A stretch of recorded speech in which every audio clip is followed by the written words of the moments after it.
Hi again, everyone. I'm Judd Myers from BlastoffComics.com, and this is another episode of The Landing Pad.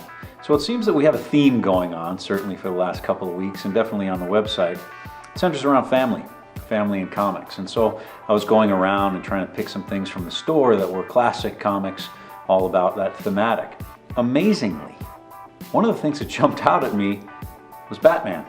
Stay with me. I know that sounds kind of strange because he's the Dark Knight and he has a war on crime and he's in a city and it's a war he can't win and it's all about him being a loner and stuck in a cave and nobody loves him and he doesn't want to let anybody in his heart. We all know those things about Batman. But in the golden age of comics, in 1938, 39, 40, during the war, Batman was a family man. He had Robin, who was a little kid. All of their things that they did were, they rode on bicycles. They did things that were just a little bit more palatable for kids. And the kids wanted to be Batman. It's amazing, isn't it? Today they want to be Batman too, except for different reasons. Throughout the history of Batman, we have family. That's the thematic. We have all kinds of Robins. Now, of course, they all die and they come back to life. But back then, at the start of things, Robin was about almost a son figure because Batman needed something like that. Alfred, who was really something of a father figure back then, or even a grandfather figure. And then we have all these Bat girls and Bat women and Bat pets. I mean, Ace the Bat Hound. Really? Honestly, when you look back on it, Batman has the largest dysfunctional family in comics.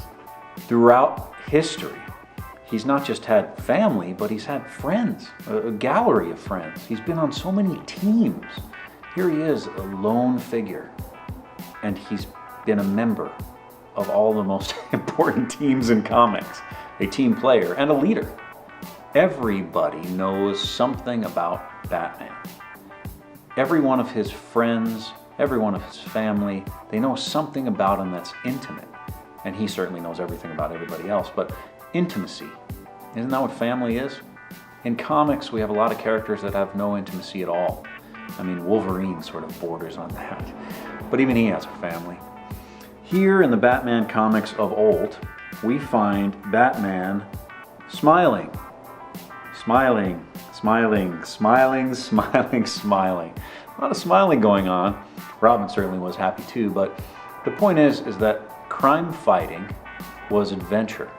It wasn't about death and destruction. That came later, the Dark Knight and the years in the late 80s where our world changed. Even in the 70s with Neil Adams and that kind of thing. But really, in the 30s and 40s and 50s and 60s, Batman smiled. Batman loved people. Batman felt things. And all the people around him felt things too. And it was brought into the modern world to a certain degree. But for the most part, I really like that old Batman. I really like the old smiling Batman, and I wish that we sort of saw him a little bit more in comics today. Now, of course, if you come into our shop in North Hollywood, California, or check on our site, BlastoffComics.com, you'll see all these funny books. You'll see the smiling Batman. I guess that's what we are at Blastoff. We're the place where you can find heroes who smile. And isn't that a great thing? Isn't that a great thing for us? It's a great thing for you too. And I hope you'll join us again for another episode of The Landing Pad.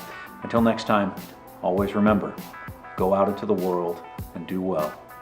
But more important, go out into the world and do good.